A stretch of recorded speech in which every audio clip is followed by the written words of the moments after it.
একজন বললেন ছেলেমেয়েরা বাড়ি থেকে তাড়িয়ে দিতে চাইছে। আরেকজন বললেন নতুন বাড়ির কোনো দোষ আছে, ওই বাড়িতে যাওয়ার পর থেকেই কারো না কারো শরীর খারাপ হচ্ছে। একজন বললেন মেয়ে খুব অন্যমনস্ক, পড়াশোনাতে অমনোযোগী। আরেকজন বললেন স্বামীর সাথে মনোমালিন্য, সংসার টিকছে না। একজন বললেন চা পানের দোকান ছিল, কর্পোরেশন থেকে ভেঙে দিয়েছে। কী সমাধান দিলেন আচার্যদেব? জানতে হলে ভিডিওটি দেখতে থাকুন। সাঁইথিয়া থেকে এক বৃদ্ধা মা এসে জানালেন ছেলেমেয়েরা বাড়ির ভাগ চাইছে। বাড়িতে তিনি সস্তনী ব্রত পালন করতে পারছেন না। বাড়ির সকলে মাছ মাংস খেতে তাকে জোর করছে। পরমপূজ্যপাদ শ্রী আচার্যদেব নিবেদকের উদ্দেশ্যে বললেন ওনার বাড়িতে উনি যতদিন ইচ্ছা থাকবেন। ছেলেমেয়েরা বাড়ির ভাগ চাইতেই পারে, কিন্তু জোর করতে পারে না। এটা ওনাকে জোরের সাথে ছেলেমেয়েদের বোঝাতে হবে। মাছ মাংস খাওয়া না খাওয়া এটা নিয়ে অশান্তি, এটা আবার কীরকম জিনিস? আমার যেটা পছন্দ আমি সেটা খাবো। সেটা নিয়ে কারোর সাথে লড়াইও করতে যাব না, কারোর কাছে জাহিরও করতে যাব না যে আমি নিরামিষ খাই। জোর করে খাওয়াতে চাইলে বাড়িতে প্রতিদিন সব আমিষ রান্না হলে শুধু ভাতটুকুই ঠাকুরের প্রসাদ মনে করে খাবে। এইরকম জোরের সাথে চলতে পারলে দেখবেন ছেলেমেয়েরাও দুদিনে পথে এসে গেছে। দিনাজপুর থেকে এসে এক দাদা জানালেন তিনি বাড়ি কিনেছেন 10 বছর হয়েছে, সেখানেই আছেন, কিন্তু ওনার মনে হচ্ছে ওই বাড়িতে যাওয়ার পর থেকেই নানান অশান্তি শুরু হয়েছে সংসারে, কারোর না কারোর শরীর খারাপ হচ্ছে। শেষে আচার্যদেব বললেন বাড়িতে ফিরে গিয়ে বাড়ির ঠাকুরঘরটা আগে একবার দেখবে। ঠাকুর হয়তো সাজিয়েছ, কিন্তু তোমার মনের মধ্যে ঠাকুরের আসন সাজাতে পারোনি। তোমার মনে তার জন্য স্পষ্ট কোনো স্থান নেই। যতক্ষণ বাড়ি ছিল না ততক্ষণ বাড়ির জন্য ঠাকুরের কাছে প্রার্থনা করেছো, আর যখন সেটা হয়ে গেল তখন যার জন্য তোমার বাড়িতে প্রবেশ হলো তাকে তুমি ভুলে গেলে। বাড়িটা যতদিন ছিল না ততদিন কত আকুতি ছিল ঠাকুরের প্রতি। যখন সব পেয়ে গেলে তখন আর সব কিছু প্রধান হয়ে গেল, ঠাকুরের প্রতি আর সেই আকুতিটা রইল না। তাহলে আকুতি হারানোটাই আসল সমস্যা, বাড়ির থেকে কোনো সমস্যা হচ্ছে না। দিল্লি থেকে এসেছেন এক দম্পতি। তিনি আচার্যদেবকে বললেন তিনি আর তার স্বামী বাড়িতে ঠাকুরকে নিয়ে আছেন, ভালো আছেন, কিন্তু তার ছেলে ঠাকুরকে মানতে চায় না। এই নিয়েই কথা কাটাকাটি হয়, পরিবারে অশান্তি হচ্ছে প্রতিদিন। শেষে আচার্যদেব বললেন ঠাকুরের প্রতি প্রেম হলে আপনিই মানবে, শাসন করে ওভাবে হবে না। আপনার কাজ এখন বাচ্চাকে ভালো করে মানুষের মতো মানুষ করা। বাচ্চার প্রতি মায়ের প্রেম এত কেন? মা নিজে হাতে বাচ্চার জন্য সব করে বলে, তাই বাচ্চাকেই একটু একটু করে করাটা শেখাতে লাগে। ওই বাচ্চাটাই যখন বড় হয়ে যাবে, সংসার হবে, তখন দেখবেন সে তখন নিজের সন্তানের দায়িত্ব নিজে সব সামলাচ্ছে। তাই এখন থেকেই তাকে দিয়ে নিজের হাতে করে কিছু করান, যে কোনো ছোটো ছোটো কাজ, ঘরের কাজ, এই সব। আর গল্প করুন, কথা বলে তার মনের ভাবটা বুঝতে হবে। এইভাবে আস্তে আস্তে সন্তানের সাথে প্রেম হবে।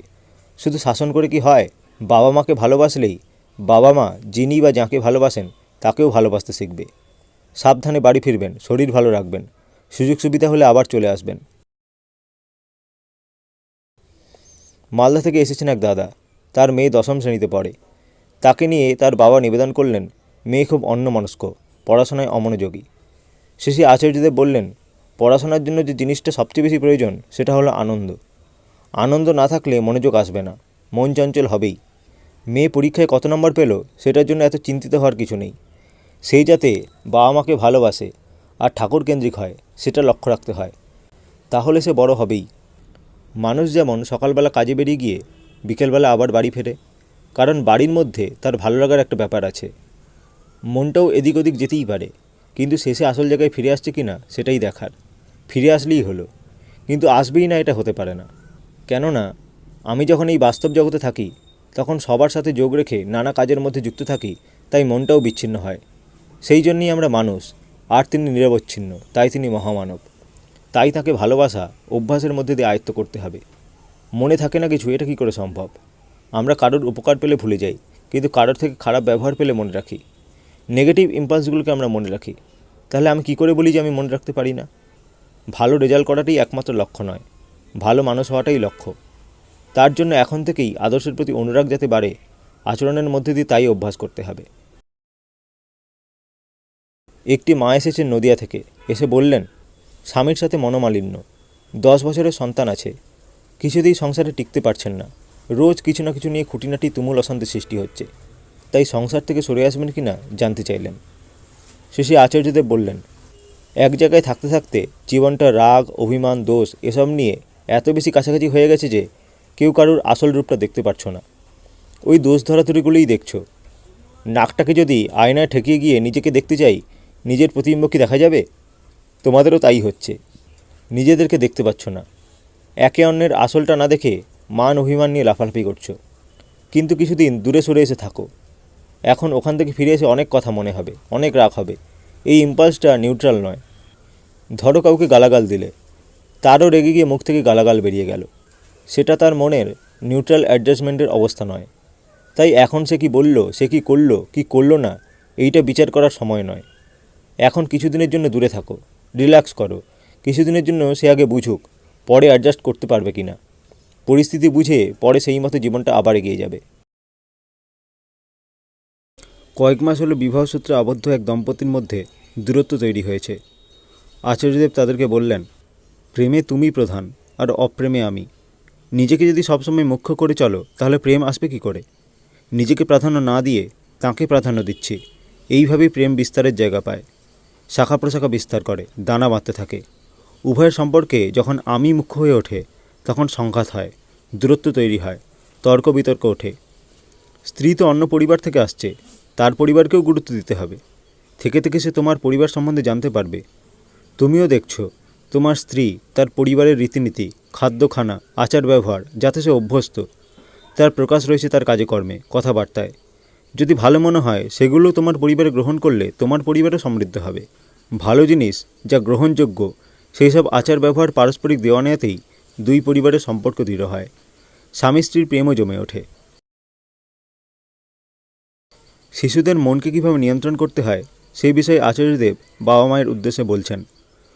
শৈশব থেকে বাবা মার ছেলেপুলেকে এমনভাবে শিক্ষা দেওয়া উচিত যাতে তারা পরিবেশকে মানিয়ে নিয়ে চলতে শেখে। শিশু চলতে গিয়ে আছাড় খেয়ে পড়ে গেলে বাবা মার বলা উচিত, বাবা রাস্তা দেখে হাঁটতে হয়। তা না বলে কেউ যদি মাটিতে কয়েকটা থাপ্পড় দিয়ে বুঝিয়ে দিতে চায় শিশুর কোনো দোষ নেই, রাস্তার দোষে আছাড় খেয়েছে, বাস্তবে সন্তান আছাড় খাওয়ার কারণ তো রাস্তা ঠিকমতো না দেখে চলা। তাই এইরূপ শিক্ষা দেওয়া উচিত যাতে নানান ঘাতে প্রতিঘাতে ঘাবড়ে না যায়, বিপদের ঝুঁকি যেন নিতে পারে, বাধাকে অতিক্রম করে এগিয়ে যেতে পারে। কলকাতা এজরা স্ট্রিটের কাছে চা পান বিড়ির দোকান ছিল এক ভাইয়ের। দোকানের পিছনেই অস্থায়ী বাড়ি ছিল তার। হঠাৎ একদিন সকালে উঠে দেখেন কর্পোরেশন দোকান ভেঙে দিয়ে গেছে। থানায় বহুবার ছুটেছেন কিন্তু কেস নিতে চায়নি পুলিশ। কি করবেন দিশাহীন হয়ে ছুটে এসেছেন আচার্যদেবের কাছে। আচার্যদেব বললেন, পাশে অস্থায়ী দোকান নিয়ে যে করেই হোক ব্যবসাটা আগে চালিয়ে যাও। ব্যবসাটা হলো আসল উদ্দেশ্য, তারপরে দোকান। এখন ভাড়া নিয়েও কাজ চালাতে পারো, অন্য জায়গায়ও দোকান দিতে পারো, প্রয়োজনে ঠেলা নিয়েও বেরিয়ে যেতে পারো, কিন্তু বসে থাকবে না, কারণ বসে খেলে রাজার ধনও ফুরিয়ে যায়। তাই আগে যেভাবেই হোক কাজটা চালিয়ে যাও। সূত্র আলোচনা মার্চ 2024।